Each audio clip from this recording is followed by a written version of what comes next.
Salmos, capítulo 20.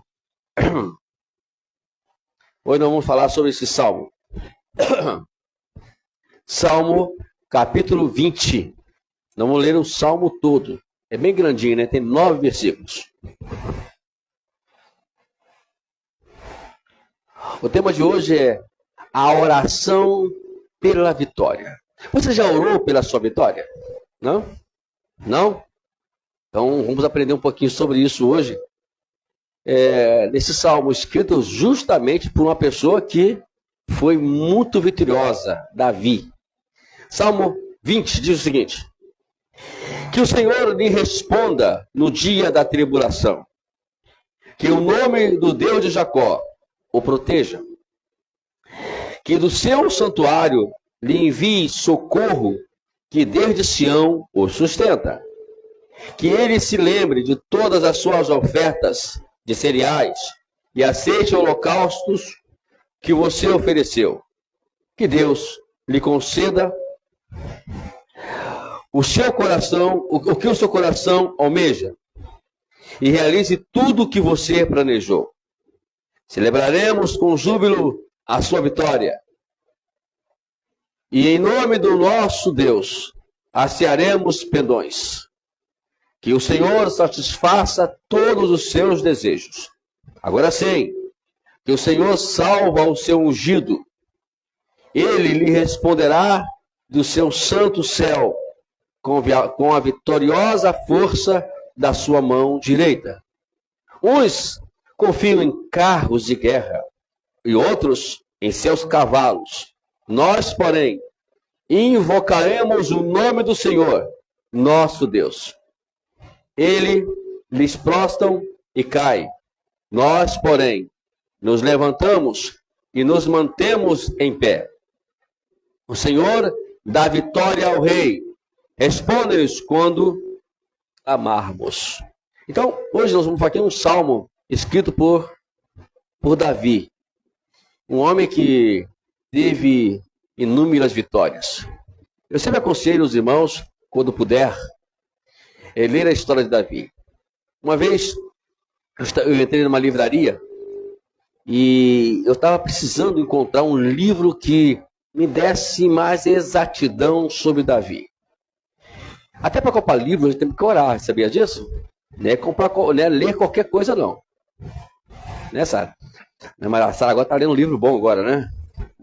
Brincadeira. Até para nós lermos o livro, temos que orar a Deus. Eu oro muito a Deus para Deus me dar livros bons para eu ler.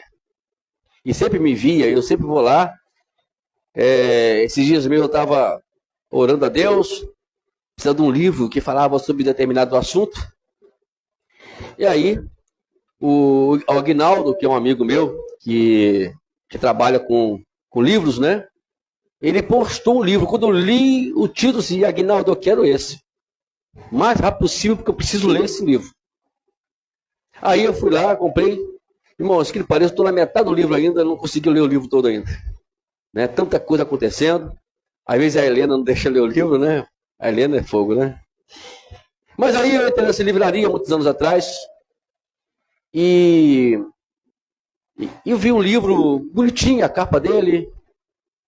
E quando eu li, aí eu passei a comprar um livro, eu sempre aconselho você virar a última capa lá, né? Tem a capa inicial e tem a capa, né? Aí você lê lá o resumo do livro. E eu costumo fazer isso, para saber o que o livro vai ser apresentado no livro. E aí eu li e falava sobre o livro. O nome do livro é O Coração do Executivo. Não me preste prestada, que esse livro não presta para ninguém. Nem adianta olhar para mim, Sara. Não presta para ninguém. Nem a minha esposa pode tocar nesse livro. Esse livro tem um ciúme dele imenso. Tem mais ciúme dele do que da minha própria esposa. É um livro muito bom. E eu comecei a ler esse livro. E esse livro, e tudo aquilo que eu esperava do livro estava justamente nesse. Falava sobre Davi, o coração de Davi. E quando nós lemos a história de Davi e deparamos com alguns salmos dele, vimos uma realidade que Davi passava. E essa realidade que ele passava é a mesma que nós estamos passando quase todos os dias. É por isso que é bom nós estudarmos sobre os salmos, principalmente os salmos de Davi. E o Salmo 20, na verdade, ele veio de uma forma inesperada, porque eu ia pregar sobre o Salmo 21, tá bom, irmãos? Eu preparei para pregar no Salmo 21, mas aí eu quando li o Salmo 20, que é um contexto do Salmo 21, eu falei assim, não, esse Salmo 20, ele vai falar muito mais comigo e com a igreja do que propriamente o Salmo 21, que eu posso pregar ele quinta-feira que vem, se assim for possível. E hoje eu quero falar sobre isso, eu quero criar um tema, Senhor. Eu quero me focar nesse tema. E o tema que o Senhor me deu justamente foi o quê? A oração pela vitória. Nós precisamos fazer essas orações de vez em quando. Ou sempre, se possível for. E Davi aqui nesse salmo, ele nos dá essa ideia. Por exemplo, a introdução aqui diz, o Salmo 20 é uma oração coletiva que serve como um prelúdio para uma batalha. Antes que venha a batalha, nós temos que orar. Ou você não sabia disso? Porque muitas pessoas não conseguem muito sucesso quando se deparam, quando estão na batalha. Por quê? Porque não oraram antes. Não se prepararam para a batalha. Irmãos, para a batalha temos que nos preparar. E justamente aqui, esse ambiente que nós estamos sempre passando, vindo aqui, esse ambiente aqui que é a igreja, ela é um ambiente adequado para poder nos preparar para a batalha. Você sabe o que vai vir amanhã, segunda-feira? Sabe o que vai deparar? O que você vai confrontar amanhã, como você vai viver a segunda-feira em diante? Você sabe? Ninguém sabe. Porque nós, às vezes, nos preparamos para isso. Às vezes parece, já aconteceu alguma coisa, do nada você ler uma passagem bíblica ou você escutar uma passagem bíblica. Por exemplo, todos os dias, como vocês sabem, nós estamos mandando mensagens diárias. Pensa que não? Quantas vezes numa mensagem diária que eu estou ali lendo, estou até ministrando, depois eu faço questão de vê-la novamente, de assisti-la novamente, porque aquilo falou meu coração quando eu estava ministrando. Imagina agora eu me escutando. Vai falar muito mais ainda comigo. Você pensa que não? É assim que eu faço. Quando eu revejo meus vídeos. Porque eu quero, não é que eu vou rever, né? É que eu vou ver, né? Porque eu já preguei e quando nós ministramos não temos assim uma exatidão completa do que estamos falando. Né? Às vezes eu estou pregando aqui, talvez eu não tenha ideia, né, do que pode essa mensagem proporcionar para as pessoas. E quando eu vou assisti-la, eu vejo Jesus, agora Deus está falando comigo. Porque quando eu estava pregando, Deus não falou, eu não escutei Deus falar comigo. Porque nós estamos focados aqui no que estamos falando. Então, tem que haver esse preparo para a batalha. Outra coisa aqui, né, ainda na tradução. Aqui mostra como o povo de Deus recorre ao Senhor e confia nele diante das adversidades. Davi era mestre disso, confiar em Deus diante das adversidades. Pensa que não? Quantas vitórias Davi teve? Davi deparou com várias adversidades, não foi somente uma, não. Primeira, né, já pregamos aqui, quando pregamos o Salmo 40, nós falamos aqui muito abertamente sobre o coração de Davi, o que Davi passava. E o Salmo 40, ele é um retrato, na verdade, do que Davi era. Então, ele confiava em Deus, não tinha outra coisa. Senão Davi não era um homem vitorioso como ele era e como ele foi. Outro ponto aqui também sobre a introdução. A maioria dos estudiosos entende que o Salmo 20 está conectado com o Salmo 21. Eu vou ver aqui se eu consigo pregar ele na quinta-feira aqui, o Salmo 21, ok? Não prometo nada, ok? Porque pode ser que eu nem esteja vivo. Vocês gostam quando eu falo isso, né? Outro ponto aqui da nossa tradução. Enquanto o primeiro, que é o Salmo 20, resiste à oração do povo do Senhor em favor do rei na batalha, o segundo traz um louvor a Deus, pois a vitória pela oração respondida. É o que nós vamos procurar entender mais tarde no Salmo 21. Agora, aqui a oração está em função de um rei. que precisava, que estavam orando por ele, para que o povo fosse abençoado. Como é que trabalha isso? Como é que funciona essas coisas? Essas coisas. O capítulo 20 de 2 Crônica, e o versículo 20, bem lá no finalzinho, fala: credes nos seus profetas e prosperareis. Desde o início, a ideia da liderança é sempre que o povo orasse por ela, porque a bênção de Deus, amados, entenda uma coisa: quem é o líder da casa? É o esposo. Então a esposa tem que orar pelo esposo. Orar pelo esposo, para dar força, graça, porque a provisão vem dele. Isso é, tecnicamente falando, né? Ou em tese falando. Não sei que na prática, em alguns casos, não são assim, né? E algumas práticas, em alguns lares, não são assim. Mas em tese, ou em geral, funciona dessa forma. Tem que orar em função. É por isso que a mulher ela tem que ter um cuidado quando for, para poder não estressar muito o marido, né?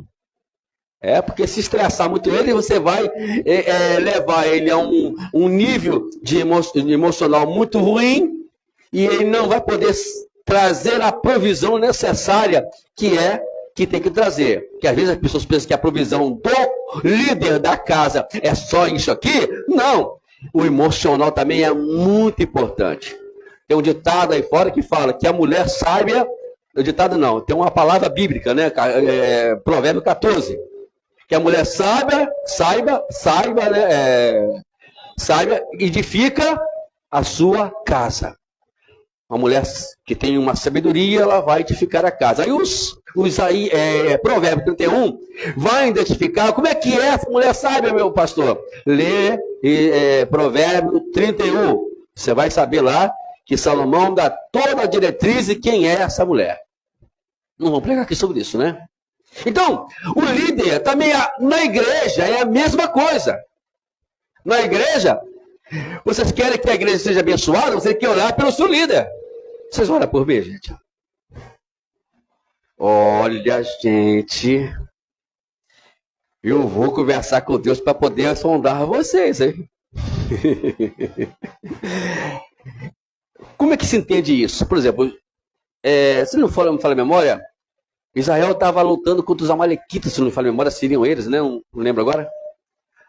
E quando Israel estava naquela peleja lá, e Moisés levantava as suas mãos, e o povo de Israel, o povo de Deus, ele prevalecia. Aí Moisés cansava a mão, e aí os inimigos prevaleciam.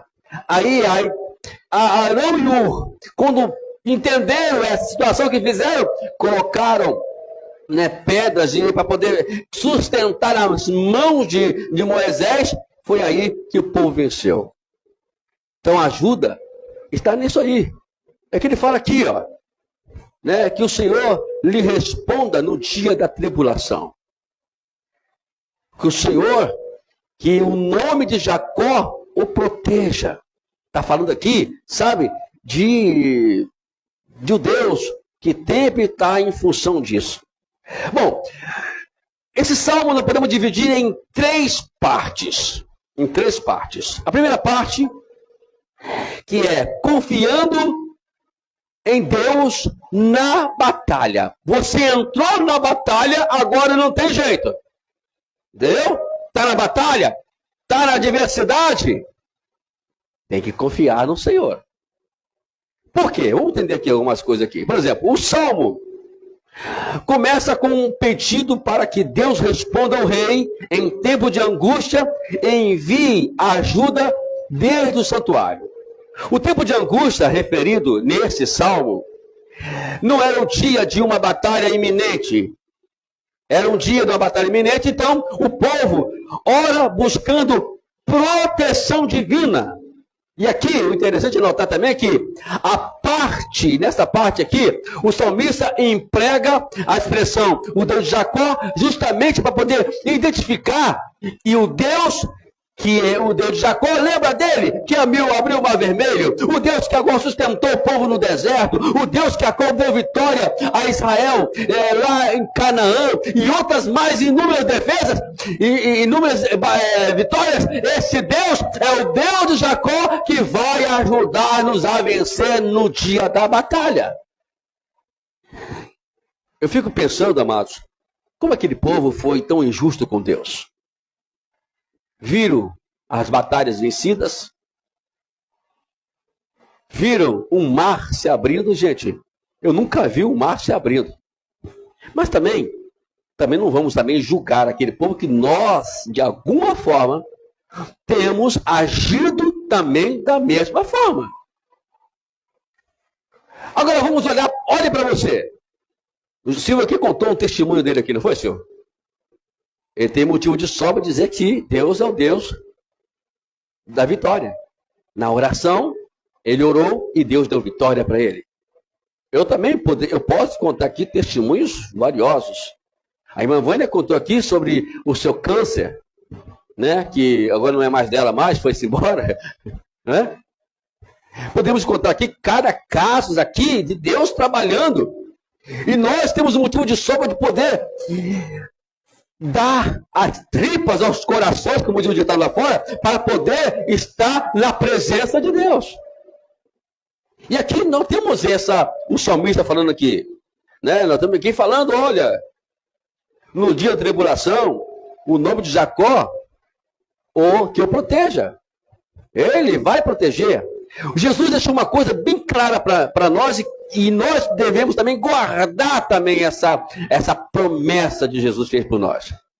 Lá no capítulo 28 de Mateus ele fala, estarei convosco até a consumação do século. Quer dizer o seguinte, ele está com você em todo o tempo. O século não acabou. Mesmo que acabar também, nós vamos estar com ele para sempre. Mas enquanto estivermos aqui, o século não acabar, ele está conosco. Então o versículo 1, ele fala exatamente sobre isso. É sobre nós entendermos que é o Deus que responde mesmo no dia da adversidade. No versículo 2, aqui ele faz referência ao santuário como lugar de santidade. Agora, o lugar de santidade, o santuário, não seja somente limitado somente a este lugar aqui. O seu quarto pode ser um lugar de santidade. A sua casa pode ser um lugar de santidade. Pode ser um santuário de Deus, onde você vai buscar a Deus. E Deus vai te responder lá na sua casa. Então, às vezes, nós nos limitamos somente à igreja. Ele fala que desde Sião é o Deus que sustenta. Ele está falando sobre Israel. E também fala conosco que desde aqui até das nossas casas, um lugar onde nós consagramos a Deus. Agora, entenda uma coisa. O que é um lugar santo? O que é um lugar que nós podemos chamar de santuário de Deus? Por exemplo, se a sua casa é um santuário de Deus, então não pode entrar nada que seja pecado. Certo? É um santuário de Deus. A linguagem da sua casa tem que ser tem que ser uma linguagem santa. Você santificou a sua casa. Né?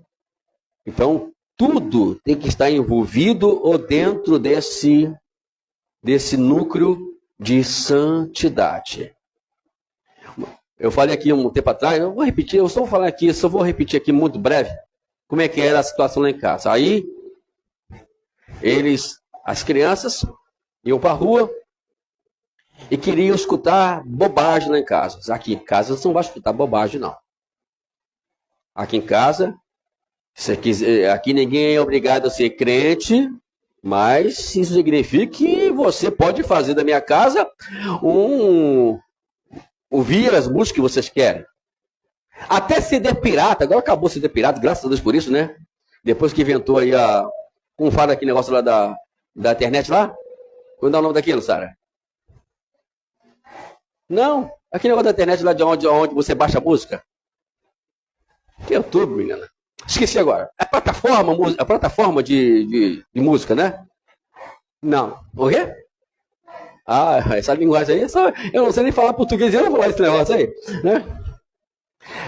Então, existe uma plataforma, então, aí acaba com o CD. Aí os piratas foram pro brejo. Graças a Deus. Mas naquela época não tinha esse negócio, né?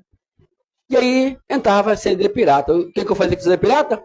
Eu pegava eles, ela deixava lá e dava mole lá para mim. Na minha frente, eu pegava o CDI, track, né? E jogava no lixo. E reclamaram com a mãe.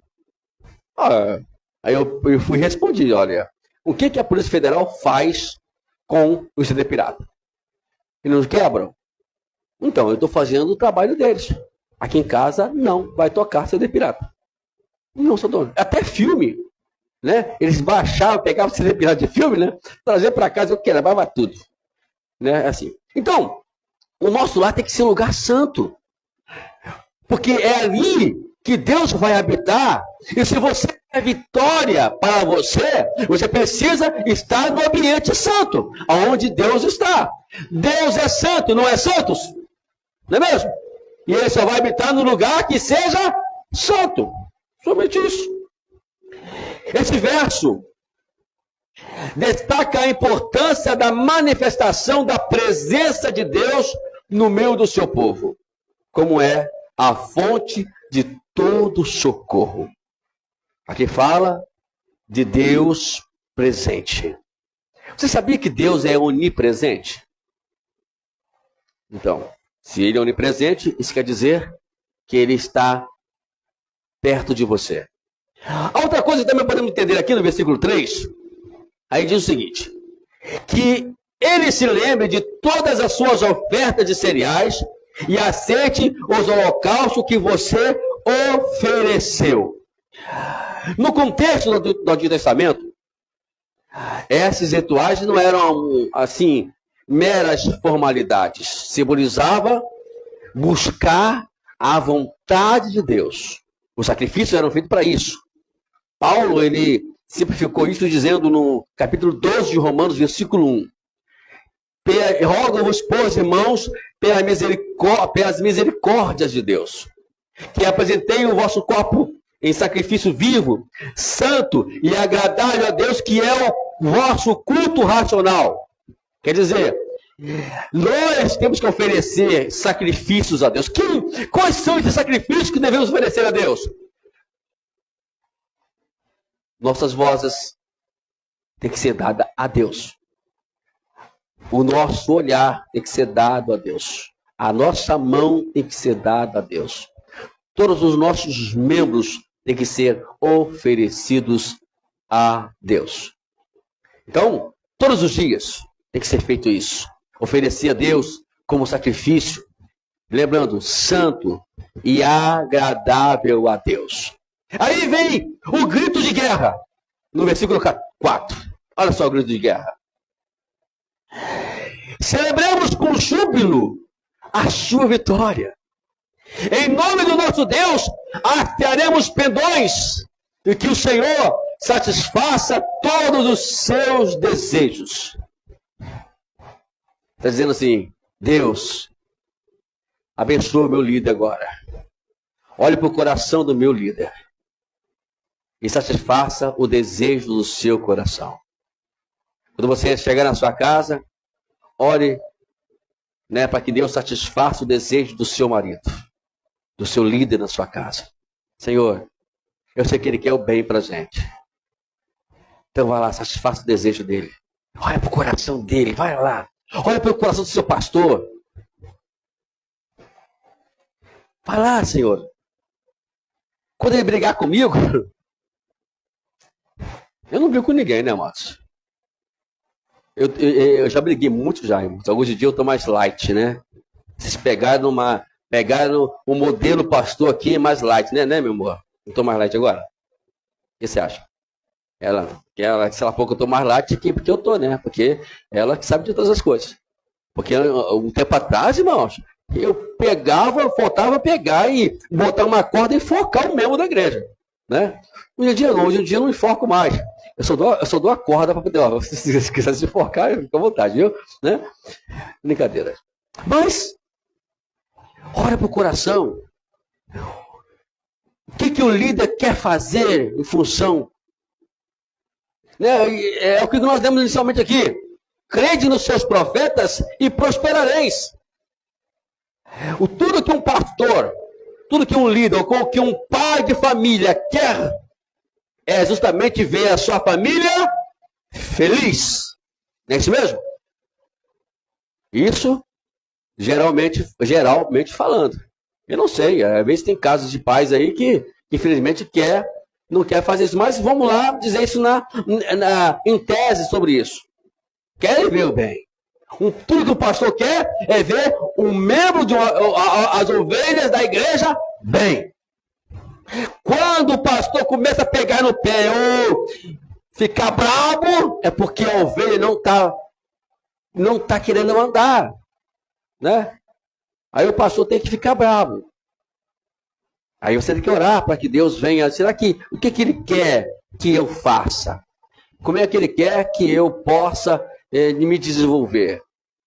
Uma vez cheguei para alguém, ou alguém chegou para mim e disse: pastor, eu estou aqui, tal. Aí falei para ele só o seguinte: se você deixar, você vai pregar melhor do que eu, vai ser um pastor melhor do que eu, é só você deixar. Aí as pessoas dizem assim: pastor, fica à vontade. O outro pastor quer que alguém fale assim: pastor, fica à vontade. Aí eu fiquei à vontade mesmo. Peguei no pé, ensinei, cobrei. E hoje, você viu ele pregando aqui em cima, né? Pastor João Luiz. Quantas vezes eu cobrei esse homem? Quantas vezes eu briguei com ele? Ele falou uma vez aqui, não foi, irmãos? Lembra o testemunho dele? Eu dei uma bronca nele sem eu perceber? Eu não me lembro disso, irmão, sinceramente. Eu não me lembro desse dia. Sinceramente, ele falou aqui, eu tentei bater a cabeça para poder lembrar que dia foi isso, como é que foi isso. Eu não me lembro. Mas tem um ditado aqui: só quem lembra que apanha, né? Mas quem bate geralmente não lembra, né? E eu fui um desses. Eu bati e não lembrei que eu bati. Mas o interessante é que ele entendeu isso. E ao entender, hoje, ele está pregando melhor do que eu. Então é isso. Quantas pessoas hoje dirigem igrejas? Sabe que o pastor Felipe, lembra dele aqui? A esposa dele, irmãos, para ter ideia, aquela mulher, que ela fez para poder hoje ter o que ela tem, não tem ideia. Mas o interessante é que ela fez o que nós estamos falando aqui agora. Ela creu no seu profeta. Quantas vezes ela chegou para mim e falou assim: olha, escuta só isso, irmãos. Pastor, hoje eu não vou na igreja não. Aí eu perguntei: por quê, irmã? Eu não vou na igreja porque o meu esposo está na barraca e eu vou atrás dele na barraca. Não vou deixar ele sozinho. Se fosse outro pastor assim, tá amarrado mesmo. Eu falei assim: vai em nome de Jesus, irmã. E ela ia, ela foi. Ela sentava lá, bebia a Coca-Cola dela, bebia o Guaraná dela, e o marido bebendo a cerveja e as coisas lá, e ela estava lá, tal. E eu falei assim: vai lá e fica pertinho do seu marido. Conclusão: o marido dela hoje é crente, é pastor. Você viu ele pregando aqui quinta-feira retrasado, não foi isso? Tá vendo? Crê no profeta e prosperareis. Quantas pessoas hoje que chegavam... Um dia eu cheguei numa casa, irmãos, e eu sou meio folgado, a Luciana sabe disso. E eu cheguei numa casa, e cheguei lá e disse: olha, eu quero café. Mas daqui a gente bebe café. Eu não quero saber, eu quero café. Aí pensei, né, eu pensei: vou dar um de Elias hoje, ó. Vou ver esses povo que crê no profeta mesmo. Irmãos, eles tiveram que arrumar um pó não sei aonde e fazer um café para mim. E fizeram café. Hoje eu não bebo mais café como antigamente, mas antigamente, irmãos, eu ia toda casa que eu entrava e bebia um café. E era café mesmo, né? Tá entendendo? Mas eu não fazia isso para poder, porque eu era folgado, não. Não, né, Luciano? Nunca. Não é para não fazer porque eu sou folgado. Luciana sabe disso.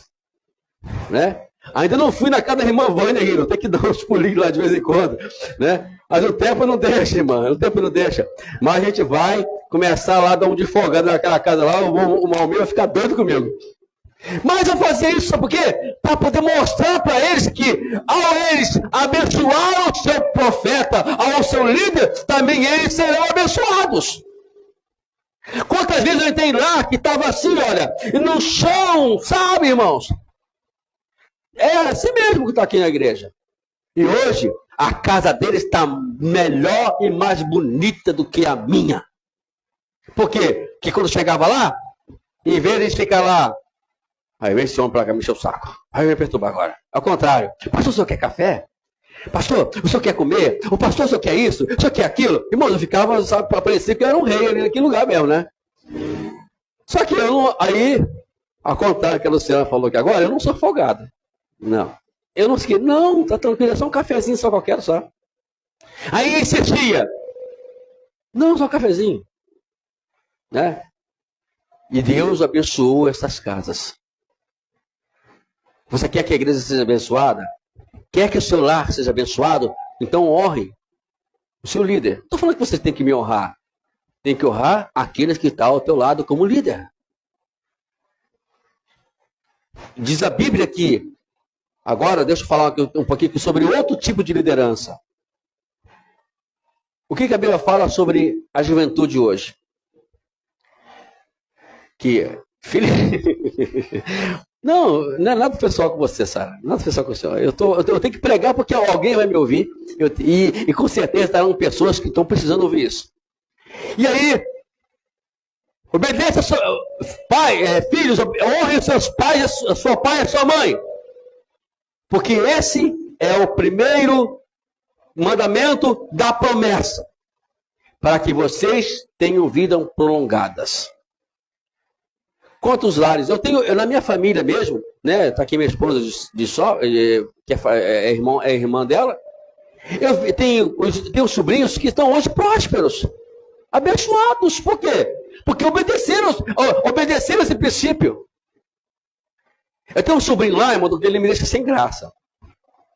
Aonde vai? Benção, tio. Benção, tio. Eu falei assim, meu Deus do céu. Eu tenho um sobrinho que eu trabalhava lá no Posto Sudeste, e eu era porteiro não, eu era vigilante, né, e ficava na portaria ali, para fazer ali a inspeção que tinha que ser feita. Ele era um dos motoristas, e ele trabalhava dentro do próprio terminal do porto. E no meio de todo mundo, ele tinha que passar, porque existia a catraca, ih, rapaz, quando saiu? Catraca aqui, tinha que passar o cartão, para poder ser liberado para eles passar. E ele vinha com os colegas dele, e olhava para minha casa, e alto, sem vergonha, perto dos colegas. Benção, tio. Sim. Deus abençoe, meu filho. E passava, sem vergonha nenhuma. E hoje, é uma pessoa abençoada por Deus.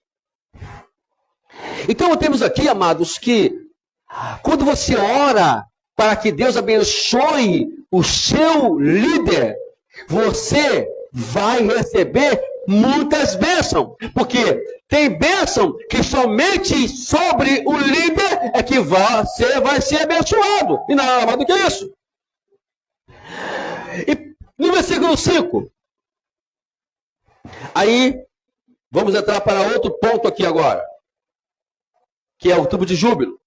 E aí, nós pulamos a segunda parte desse salmo, que é reconhecendo a soberania de Deus. Quando você reconhece a soberania de Deus, tudo de bom vai acontecer na sua vida. Uma coisa tem que ficar bem clara para todos vocês, independente do que eu queira fazer. Tem uma desculpa aí fora que fala que, pastor, nós temos livre-arbítrio. Tudo bem, amados. Deus lhe deu livre-arbítrio. Mas cuidado com esse negócio de livre-arbítrio, que isso aí vai dar ruim para você. Deu ruim para Adão, deu ruim para Davi, deu ruim para Moisés, deu ruim para Abraão. Vamos contar mais?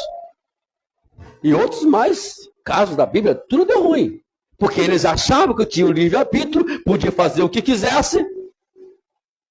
Aí, quando entra a ação soberana de Deus, as coisas começam a ferver para o nosso lado. Alguém pode perguntar para você, talvez você vai fazer alguém assim, irmão ou irmã, eu posso me prostituir? Você pode dizer para si, você pode. Eu posso fumar? Pode. Eu posso encher a cara? Pode. Eu posso matar? Pode. Gente, o que você não pode fazer? Nós podemos tudo. Paulo até diz que todas as coisas são lícitas, mas nem todas nos convêm. Raciocínio. Será que me convém fazer isso? Será que me convém eu falar isso? Me convém eu agir assim? Tudo me são lícitas, eu posso fazer o que eu quiser. Mas Paulo diz bem claro que nem todas são lícitas. Nem todas me convêm, não convém fazer isso. Não está dentro do parâmetro cristão, no que a Bíblia apresenta. E aí, nós vemos aqui a soberania de Deus trabalhando. Observe o versículo 6. Agora sei que o Senhor salva o seu ungido. Ele lhe responderá no seu santo céu, com vitoriosa força da sua mão direita. Aqui o povo reconhece que Deus ouve a oração do seu líder. Não estou aqui falando sobre nenhum sacramento que a qual tem que tudo ser pastor. Mas eu estava numa situação aí, o que eu faço? Irmãos, eu vou recorrer aos meus líderes. Eu não sou nenhum bobo. Mãe, ore por mim. Pergunta ao pastor Mário Roberto, pastor, ore por mim por esta causa. Aí eu não lembro qual foi o outro que eu pedi também. O meu sogro. Meu sogro também é meu líder. Não vou dar mole. Eu tenho uma liderança. Senhor Armando, me abençoe sobre isso. Aí ele olhou para minha cara, assim, meio espantado. Não, meu filho, eu te abençoo. Irmãos, temos que ter essa consciência. Que na hora de uma situação adversa, essas pessoas é que Deus vai ouvir. E nós temos que ter a humildade de pedir a essas pessoas para orar por nós. Para poder interceder por nós. Esse verso deixa claro que a vitória é assegurada não por méritos humanos, mas pela graça e o poder de Deus, que também opera na vida de determinadas pessoas. Eu me lembro que quando eu fui lançado para o ministério, irmãos, não é fácil não. Lá em Teófilo Otoni. E aí o pastor Geraldo Cândido, um homem de Deus. Eu não saí da casa dele. Não saí, amados. Sabia que aquele homem tinha algo para poder me ajudar espiritualmente. A esposa dele, e um dia ele chegou para mim e falou assim, irmão Wagner, tá vendo a minha esposa, esqueci o nome dela agora, perdoe, irmãos. Ela sempre está de joelhos, orando para o meu ministério.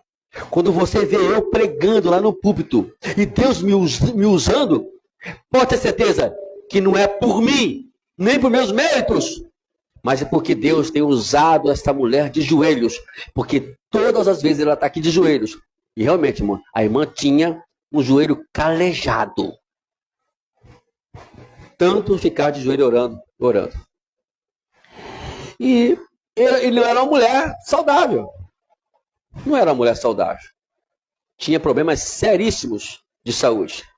Mas nunca faltou uma consagração, nunca faltou um culto por causa da sua saúde. E nunca parou de orar pelo seu marido. E aí a gente vê que quando nós vimos pessoas como assim desse exemplo, nós podemos garantir que a palavra dela diante de Deus para nós vai surtir grandes efeitos. E nós temos que ser inteligentes para poder estar debaixo. Que chama isso de autoridade espiritual. Nunca sair debaixo dela. Sempre se manter dentro dela. Está com problema? Ligue para o seu líder. Ligue para o teu líder e converse com ele. Aí entra, sabe, aquela passagem que todos nós gostamos de falar, no verso 7, versículo 8, que fala: uns confiam em carros de guerra e outros em cavalos. Nós, porém, invocaremos o nome do Senhor, nosso Deus. Eles se prostram e caem. Nós, porém, nos levantemos e nos mantemos de pé. A diferença lá do mundo para nós é que eles caem e nós aqui vamos sempre nos manter de pé. Quer vitória? Alguém está se levantando contra você? Tá? Não se. O conselho de primeira instância é: não se irrite, não se estressa. Simplesmente deixa eles na mão do Senhor e se coloca debaixo da autoridade de Deus. Você vai ver, Deus vai exaltar quem fica debaixo da autoridade dele. Independente. Fique tranquilo. Eu já vi, esses dias mesmo, não vou aqui falar nomes, porque é uma pessoa muito conhecida, uma pessoa que sempre foi. Um dia essa pessoa fez algo que praticamente quase me levou. A ação dessa pessoa me tirou praticamente o esteio para onde eu pudesse me firmar os meus pés. E Deus falou comigo para eu não me preocupar com essa pessoa mais. Aí esses dias, eu estava conversando com alguém lá no posto de saúde, onde foi levar a senhorita Helena para tirar um negócio do dedo lá, que eu caí fora, deixei lá com a mãe e com a avó, porque eu não gosto de ver essas coisas. Não tem coração para ver a minha neta sendo sofrendo, né? No final das contas, a Gabriela ficou sozinha, até a outra também caiu fora também, né, amor? Os avós nessa hora não querem ver nada, né? Bom, e aí eu fui me comunicado que essa pessoa não está podendo nem andar mais. Fiquei triste, sincero para você. Mas por outro lado eu fui. Aí a avó dizia assim: demora a chegar, mas um dia as pessoas vão se prostrar e cair. Lembra de uma coisa, amados? O que fazem mal contra você, hoje estão bem, aparentemente, mas fique tranquilo. Essas pessoas já foram julgadas por Deus, a não ser que elas se arrependam antes. Mas se não houver arrependimento, pode ter certeza que você vai ver que, infelizmente, eles estão procurando as suas próprias quedas. Já viu falar do que as pessoas procuram, cavam os seus próprios buracos? Então são essas pessoas. Quem faz mal para você, não fique tranquilo. Elas estão cavando os seus próprios buracos, infelizmente. Eu oro para que haja arrependimento. Porém, não cabe a mim, não cabe a você dizer o que tem que ser feito ou não feito. Mas aqui mostra que Davi estava ciente disso. Lembra de Saul? Saul perseguiu Davi. Mesmo Davi não querendo o mal de Saul, mas não tem negociação com Deus. Se alguém fizer mal a você, ele mexeu com Deus. Mesmo que você não queira o mal, mas Deus já decretou: não, é problema meu, ninguém mexe com o filho meu. E aí vai por diante, irmãos. O verso 7, aqui fala, fala com essas palavras a oração do salmista, no Salmo 20.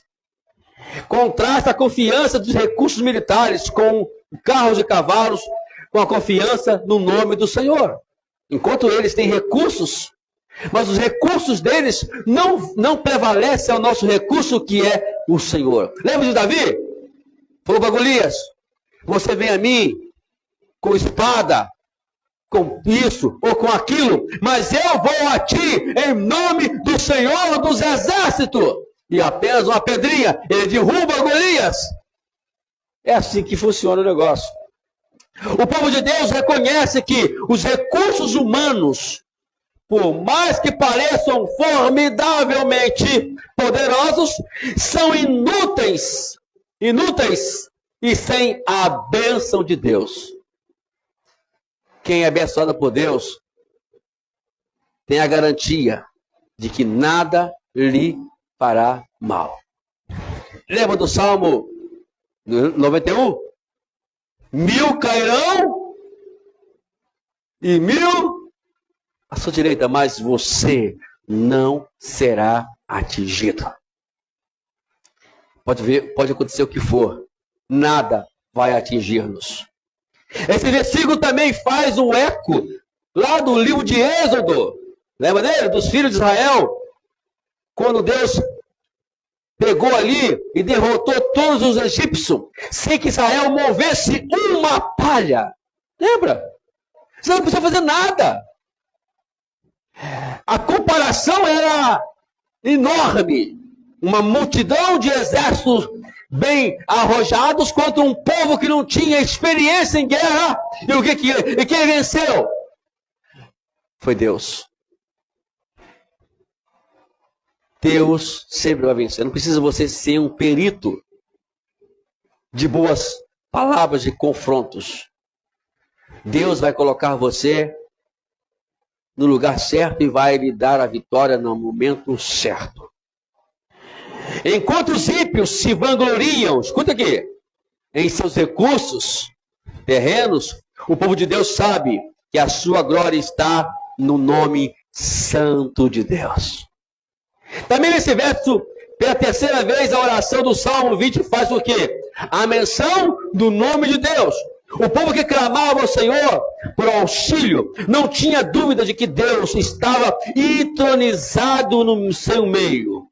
E aquela batalha não era motivada simplesmente por meros propósitos terrenos, mas principalmente pela defesa da glória do nome divino. Isto é, Deus está no negócio. E para finalizar, temos aqui o verso 9. E é onde a gente vai terminar a nossa conversa aqui hoje. Olha o que diz esse verso 9. Eu amo esse verso. Queria que você anotasse esse verso com carinho em seu coração. O Senhor, ó Senhor, dá vitória ao Rei. Responde-nos quando clamarmos.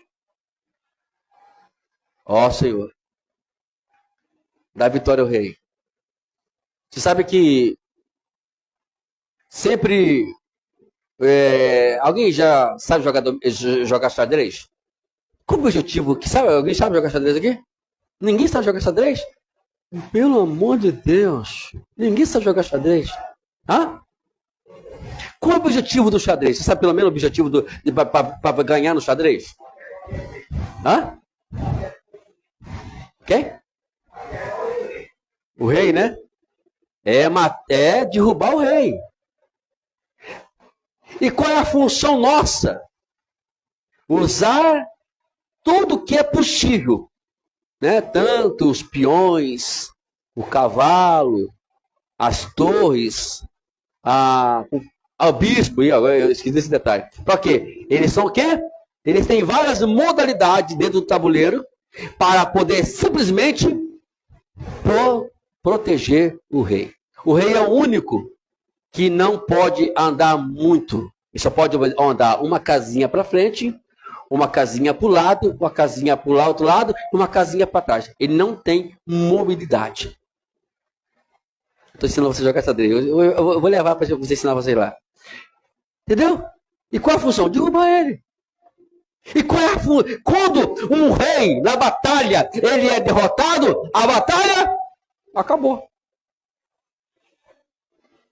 E qual é a oração do povo aqui? Olha, lê aí. Qual é a oração do povo? Senhor, dá vitória ao rei. E depois, responde-nos quando clamarmos. Dá vitória ao rei. Você tem orado pelo teu rei? Talvez não os que estão presentes, mas os que estão me ouvindo. Tem orado pelo teu esposo? Para Deus dar vitória a ele? Tem trazido tranquilidade para ele? Filhos! Eu não entendi, foi a risada da irmã Márcia agora. Filhos! Tem abençoado os seus pais? E assim por diante. Igreja! Tem abençoado o teu pastor? Às vezes pensa que o pastor precisa de dinheiro. Não, irmão. O pastor não precisa de dinheiro. O pastor precisa de oração. Se você sabe que seu pastor precisa de alguma coisa, ore por ele.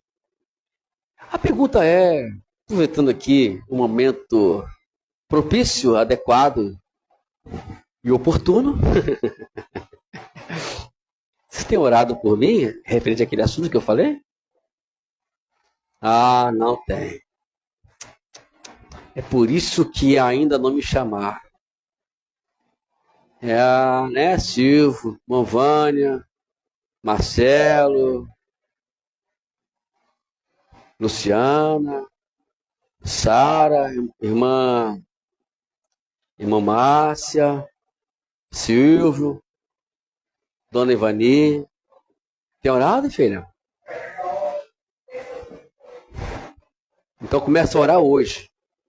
Que eu quero essa bênção essa semana. Vocês me escutaram? Vocês me escutaram?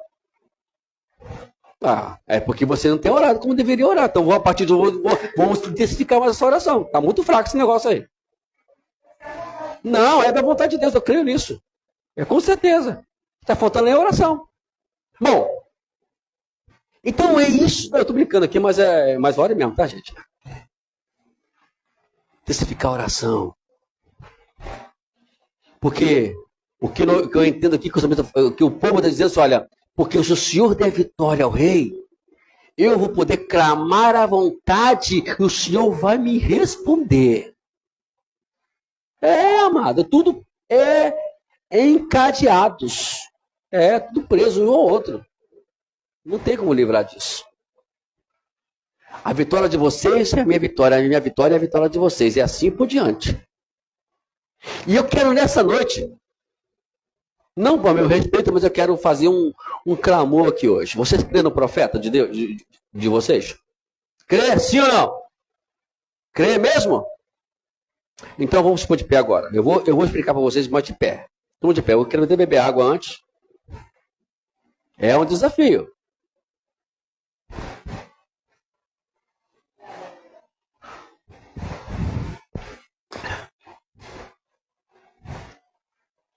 Então agora eu vou dar um tempo para vocês